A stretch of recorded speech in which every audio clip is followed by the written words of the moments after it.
अब आप दोनों लोग रुकिए भाई, अभी दूसरा मेहमान भी है, आप दोनों लोग थोड़ा सुनिएगा। एक लाइन बोलने दीजिए। अरे दोबारा बोलिएगा, जब दोबारा आऊंगा तब बोल लीजिएगा सर, अभी रुकिए ना, थोड़ा एक रुकिए। सेंटेंस फिर मैं नहीं बोलूंगा, एक सेंटेंस आज बोलिए, जल्दी से बोलिए एक सेंटेंस।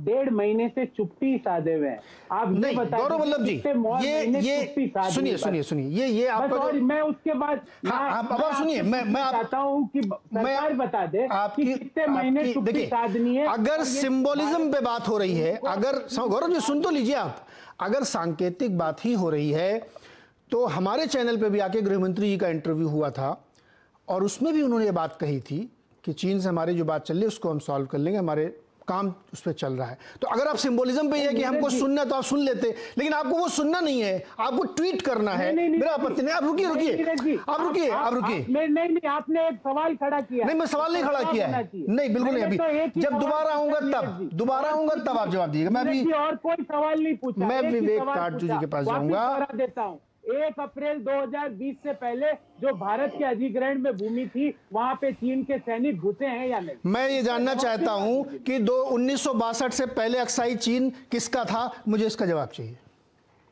सुरक्षा परिषद में चीन उसका मेंबर बने, इसकी सिफारिश किसने की थी, मुझे इसका जवाब चाहिए। नीरज जी सर वहां तक जाएंगे तो फिर फंस जाएंगे आप, वहां मत जाइए। जवाब देता हूं ना। नहीं मुझे नहीं चाहिए जवाब, क्योंकि ये निरर्थक सवालों का जवाब नहीं चाहिए। रुकिए, मैं जवाब दूंगा। नहीं मुझे नहीं चाहिए, आप रुकिए, मुझे विवेक काटजू जी से बात करनी है। सवालों से नहीं भागता हूं। जब मैं आऊंगा तब जवाब दीजिएगा, जब मैं आऊंगा तब जवाब दीजिएगा। आप अभी रुकिए।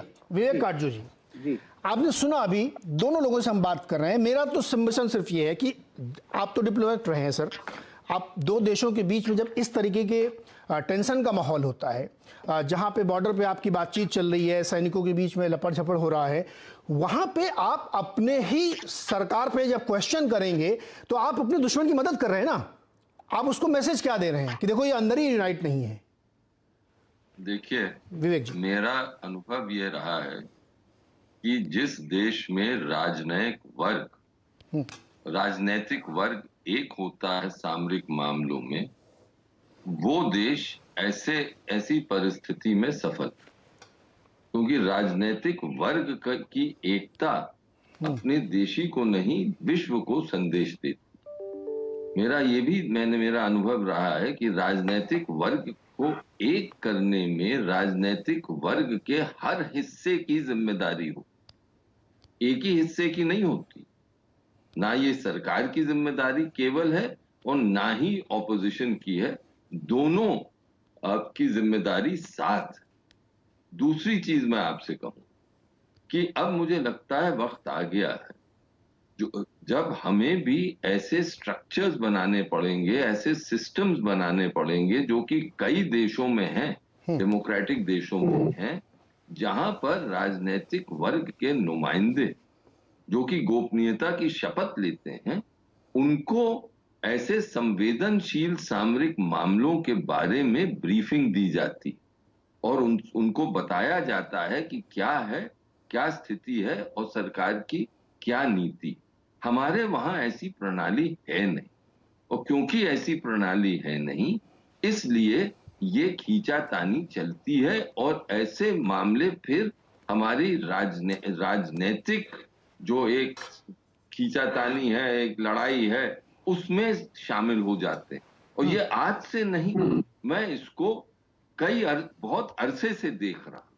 इसीलिए मैं अर्ज कर रहा हूं, हमारे दोनों नुमाइंदे बैठे हुए हैं, उन दोनों नुमाइंदों को आज सोचना, आत्म मंथन की जरूरत है, सोचने की जरूरत है कि कैसे ऐसे माहौल में हम क्या स्ट्रक्चर्स बनाएं जिसके तहत ये मामले राजनीति से परे हों, दलगत राजनीति का हिस्सा नहीं बने।